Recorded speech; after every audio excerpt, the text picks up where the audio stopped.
This is the new fully electric MG4 and it's one of the cheapest new electric cars that you can buy in the UK. But is it any good? That's what we're going to find out in this review. But before we get into that, if you want to see lots more new car reviews and first looks like this, then make sure you subscribe to our channel and go to whatcar.com for a great deal on your next car.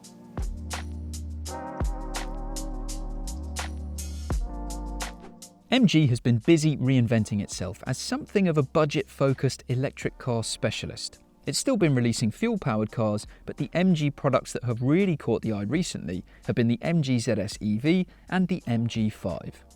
Both are fully electric cars which offer lots of space and a good range between charges, all for a very low price, at least by new EV standards. And now we have the MG4. Now this has a similar brief to the electric MGs that have come before it, but it sits on all new mechanical underpinnings for MG. So the platform that this car sits on is going to be what you find underneath lots of electric MG models over the next few years. It can fit different battery sizes, different body shapes, but this MG4 is the first one that we're trying.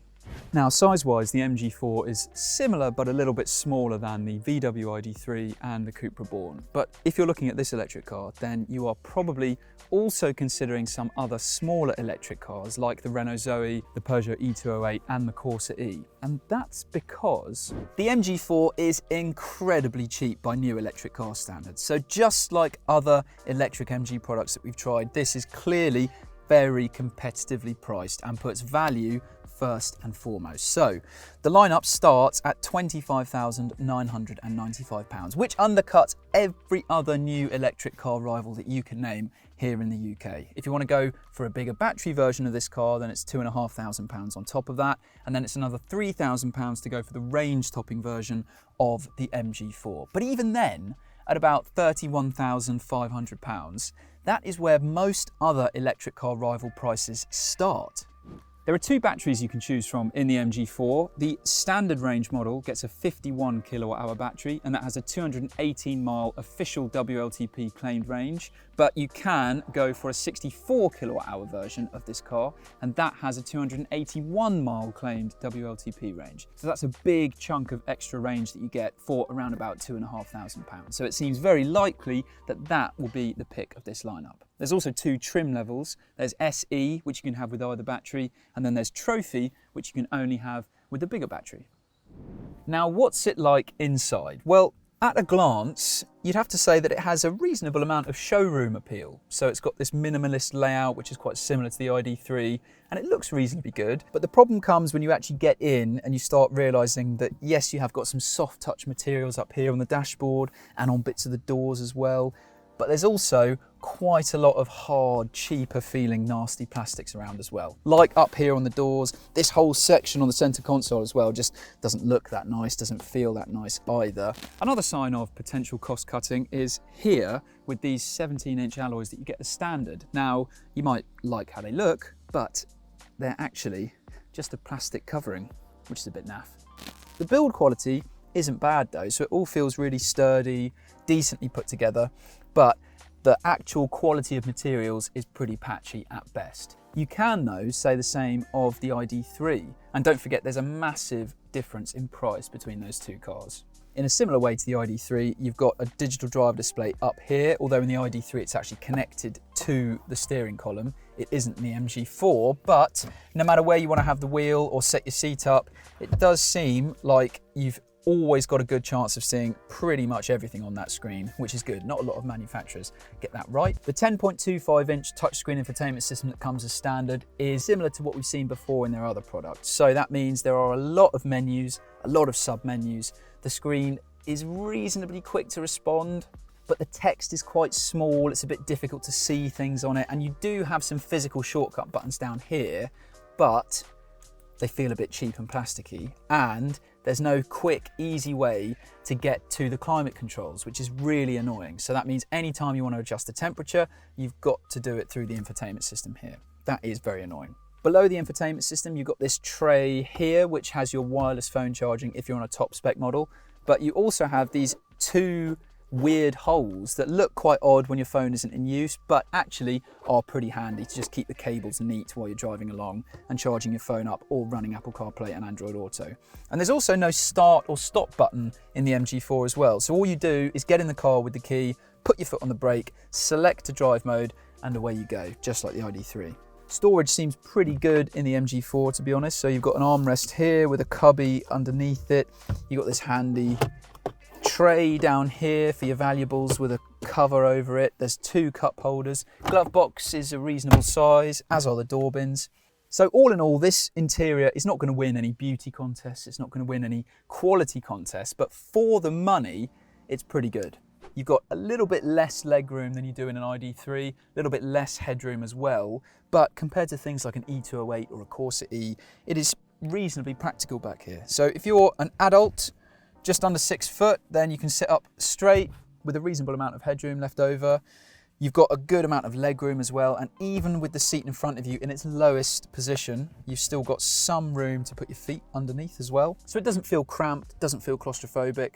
And another good thing is that the floor is reasonably flat in the back. You have got a bit of a lump here, but it's not very big. And this middle seat is raised slightly compared to the outer 2 rear seats, but it's still reasonably well cushioned. So if you do end up having to sit here, it's not quite the short straw that it is in some other electric cars. So overall, space in the back of the MG4 is very good.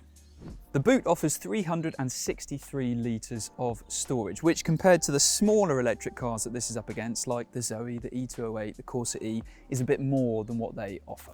But when you look at the ID3 and the Cupra Born, those boots are bigger than what you get here. But you can see the space that you get is fairly simple, fairly big. There's a bit of a wheel arch bulge either side. There's also no underfloor storage. And it's a shame that this is a bespoke new electric car platform, but there hasn't been any space for a front boot, which is a shame. If you want more space than what you have here, then you can fold down the rear seats. They split fold 60-40. And while this might not be the most practical electric car on sale, for the money, it's definitely very impressive. Now, the battery that you choose for your MG4 also impacts how much power you have. We're in the long range version of this car, which is more powerful than the electric motor that you get in the standard range version. But strangely, this does 0 to 62 miles per hour in 7.9 seconds.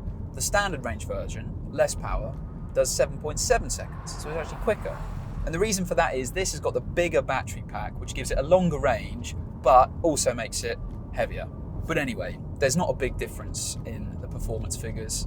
So that means that both cars aren't the quickest electric cars on sale, but neither are they painfully slow. So getting up to motorway speeds is fine. Country road overtakes are also manageable in this car. And while the performance figures don't necessarily stand out even compared to other electric MGs, the way this car drives is significantly better than all the other electric MGs that have come before. So in the ZS EV, it had quite a firm, unsettled suspension setup. So you'd be bouncing around on the road and it would never settle down and it would never feel like a particularly comfortable car to drive. The MG5 was at the other end of the scale where it was really, really soft, which was quite nice most of the time, but it also meant it wasn't particularly brilliant to drive. But the MG4 strikes quite a nice balance between those two cars. So it is comfortable, you're very well cushioned from the worst of the rough bumps on the road, but it all still feels stable and tied down and pretty settled all of the time. So this new platform that it sits on has a rear wheel drive layout and the whole setup just feels way better than the MG5 and the ZS EV. And the steering is significantly better than it is in either of those other cars. The car does still feel a little bit top heavy if you go around a corner quickly. The MG4 is also fairly impressive when it comes to charging speeds. The standard range battery can accept a maximum charging rate of 117 kilowatts, which is a bit faster than the ZS EV, the MG5, and also a bit faster than the E208. And the long range model accepts a maximum charging speed of 135 kilowatts, which is actually a bit more than the Born and the ID3. So that means a 10 to 80% charge from a 50 kilowatt charger takes 52 minutes for a standard range model and 60 minutes in a long range.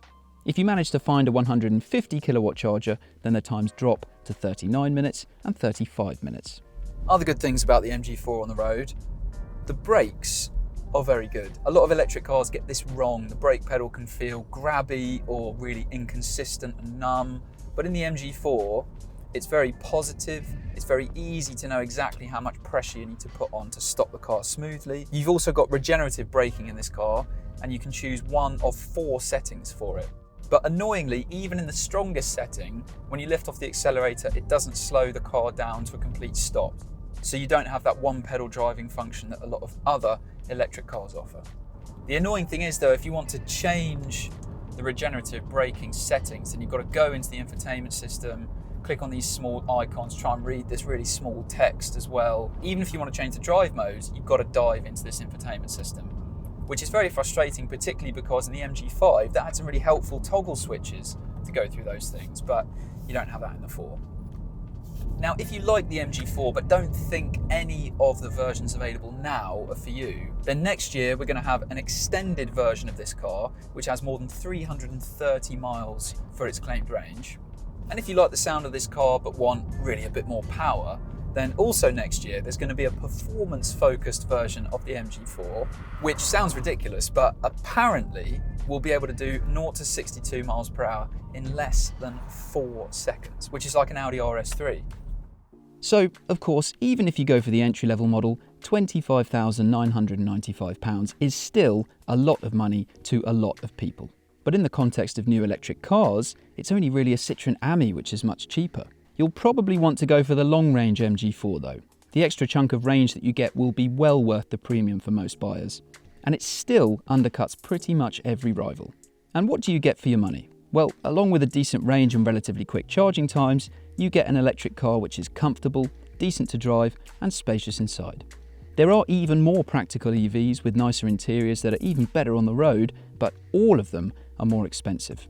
For much more on the MG4, go to whatcar.com, where you can also get a great saving on your next car. But before you go, tell us what you think of this new EV in the comments below, and subscribe to our channel to see lots more new car reviews.